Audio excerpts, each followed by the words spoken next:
नमस्कार विद्यार्थियों, कक्षा 6 विषय सामाजिक विज्ञान द्वितीय सत्र। तो यहाँ पे जो है हमारा द्वितीय सत्र शुरू हो रहा है और इसमें पाठ है एक प्राचीन सामाजिक विकास। तो यहाँ पे जो है हमारे समाज में प्राचीन सामाजिक विकास जो है किस तरह से हुआ उसके बारे में इस पाठ में जानकारी दी गई है, जो हम यहाँ पे जानकारी प्राप्त करेंगे। विश्व के अति प्राचीन ग्रंथ तथा वेद। वेद 4 है, ऋग्वेद, यजुर्वेद, सामवेद तथा अर्थवेद। ऋग्वेद सबसे प्राचीन वेद है। ऐसा माना जाता है कि इस वेद की रचना लगभग जो है ईस्वी पूर्व 3000-5000 वर्ष पहले हुई होगी और ऋग्वेद 1000 से ज़्यादा ऋचा इसमें है। इसके समूह को सूक्त कहा जाता है और ये सूक्त जो है विविध देवी देवताओं की स्तुति करने के मंत्र है। इनमें से जो है 3 देवता महत्वपूर्ण है, जिसमें है अग्नि, इंद्र और सोम। अग्नि आग के तथा इंद्र युद्ध के देवता है। सोम एक लता है जिसमें से एक खास प्रकार के पीने की वस्तु बनाई जाती है। तो यहाँ पे हमें बताया है कि विश्व के जो है अति प्राचीन ग्रंथ कौन से हैं, वेद कौन से हैं, उसके बारे में जानकारी दी गई है। तो यहाँ पे बताया कि 4 वेद है, ऋग्वेद, यजुर्वेद, सामवेद तथा अर्थवेद, जिसमें जो है यहाँ पे ऋग्वेद सबसे प्राचीन वेद है और ऐसा माना जाता है कि इस वेद की रचना जो है लगभग 3000 से 5000 वर्ष पूर्व हुई होगी और ऋग्वेद में 1000 से ज़्यादा जो है ऋचाएँ हैं और इसे जो है सूक्त, इसके जो ऋचाओं के समूह जो है उसे सूक्त कहा जाता है। ये सूक्त जो है विविध देवी देवताओं की जो स्तुति करने के मंत्र होते हैं वे होते हैं और इनमें जो है 3 देवता महत्वपूर्ण माने जाते हैं, जिसमें है अग्नि, इंद्र और सोम। तो अग्नि जो है आग के देवता तथा इंद्र जो है युद्ध के देवता और सोम जो है यह एक लता है जिसमें से खास प्रकार के पीने की वस्तु बनाई जाती है। ऋषि वैदिक मंत्रों की स्पष्टता थे कि ऋचा के अक्षरों और शब्दों को बांटकर आचार्य विद्यार्थियों से उसका सस्वर गान करवाते थे और नित्य पाठ द्वारा उसे कंठस्थ करवाते थे। अधिकांश सूक्तों के रचनाकार तथा उनको सिखाने वाले पुरुष ही होते थे। कुछ प्रार्थनाओं की स्पष्टता स्त्रियां भी करती थी और ऋग्वेद की भाषा जो है प्राकृत संस्कृत या वैदिक संस्कृत कहलाती थी। तो यहाँ पे हमें बताया कि जो है यहाँ पे ऋषि वैदिक मंत्रों के स्पष्टता थे, वे जो मंत्र थे उनके अक्षरों को पहचानते, उन्हें शब्दों को बांटकर जो है आचार्य द्वारा विद्यार्थियों को जो है उसका सस्वर यानी गान करवाया जाता था, जिससे नित्य जो है हर रोज उसका पाठ और कंठस्थ करवाते थे, जिससे कि जो है वह जो है याद रहते थे और यह जो है पुरुष ही करवाते थे अधिक मात्रा में और कुछ प्रार्थनाएं जो है वह स्त्रियां जो प्रार्थनाएं हैं उनकी स्पष्टता, उनके शब्दों की स्पष्टता जो है स्त्रियां भी करवाते थे। तो ऋग्वेद की जो भाषा है वह प्राक संस्कृत या वैदिक संस्कृत कहलाती थी।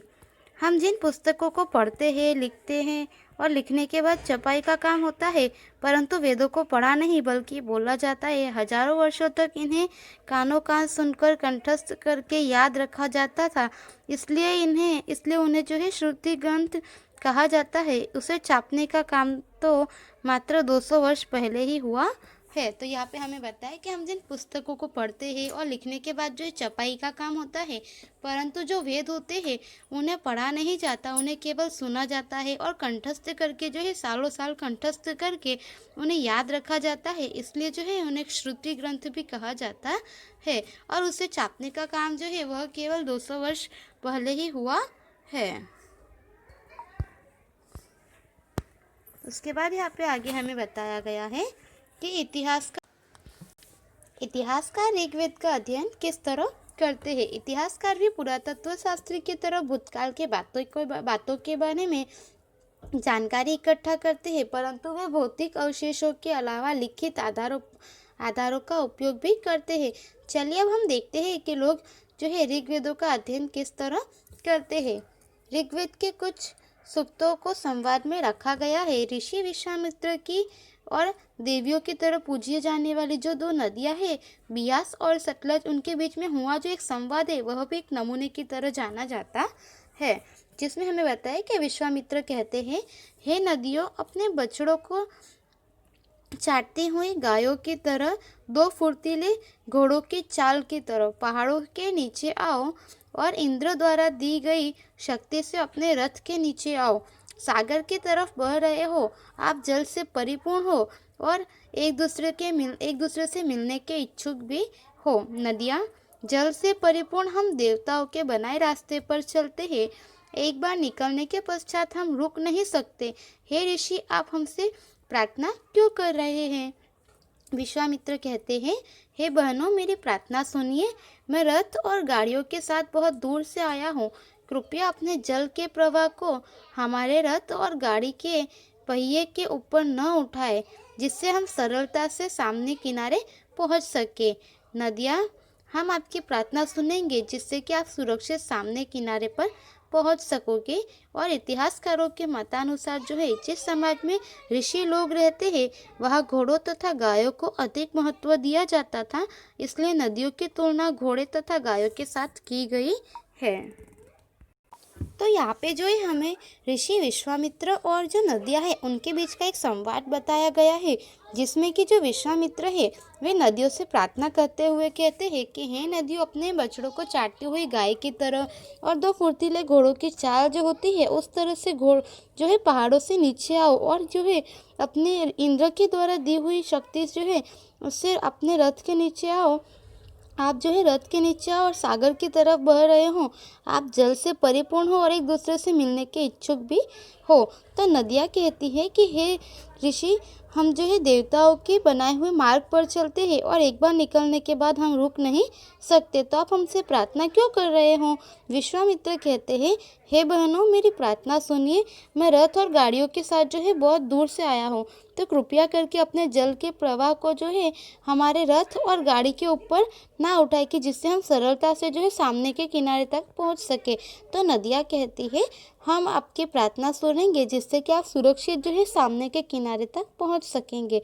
और इतिहासकारों का मानना है कि जिस समाज में ऋषि लोग रहते हैं वह घोड़ों तथा गायों को अधिक महत्व दिया जाता है, इसलिए नदियों की तुलना जो है घोड़े और गाय के साथ की गई है। वैदिक सामाजिक जीवन। ऋग्वेद में पालतू प्राणियों, बालकों, पुत्रों तथा घोड़े इत्यादि भौतिक साधनों को प्राप्त करने हेतु तथा इच्छाओं को संतोष देने के लिए अनेक सूक्त दिए गए हैं। घोड़ों का उपयोग लड़ाई में रथ हाँकने के लिए किया जाता था। पशुओं के चारे के लिए कभी कभी दो समूह के बीच टकराव भी होता था। विशाल पानी के स्रोत की उपलब्धि हो, ऐसी जगह के लिए भी संघर्ष होते थे। तो यहाँ पे हमें बताया कि ऋग्वेद में जो है पालतू प्राणियों, बालकों तथा घोड़े इत्यादि को जो है भौतिक साधनों को प्राप्त करने तथा उनकी इच्छाओं को संतोष करने के लिए जो है अनेक सूक्त दिए गए हैं। और घोड़ों का उपयोग जो है लड़ाई में रथ हाँकने के लिए किया जाता था। पशुओं को जो है चारे के लिए कभी कभी दो समूह के टकराव भी होता था। और विशाल पानी के स्रोत की उपलब्धि हो, ऐसी जगह के लिए भी संघर्ष होते थे। युद्ध में जीती गई धनराशि का थोड़ा सा भाग सरदार स्वयं के लिए रखते थे तथा थोड़ा शेष भाग पुरोहितों को दिया जाता था। बची हुई धनराशि सामान्य प्रजा में बांट दी जाती थी। कुछ धन यज्ञ करने हेतु उपयोग में लिए जाता था।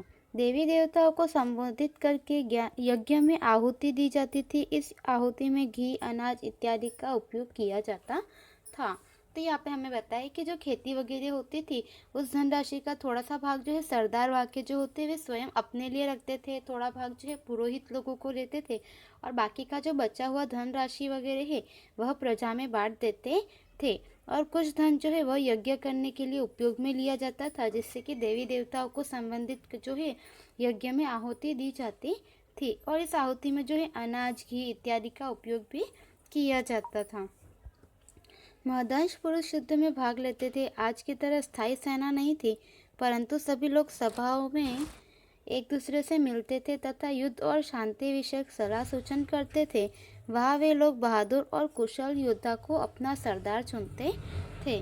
तो यहाँ पे हमें बताया कि महदंश जो होते हैं वे पुरुष युद्ध में भाग लेते थे, और उस समय पर जो है आज की तरह स्थायी सेना नहीं थी, परंतु सभी लोग जो है सभाओं में एक दूसरे से मिलते थे और युद्ध तथा उसके लिए शांति विषयक जो विचार विमर्श होते हैं वह सलाह सूचन विचार करते थे। और वहाँ वे लोग जो है बहादुर और कुशल योद्धा को सरदार जो है अपना सरदार की तरह चुनते थे।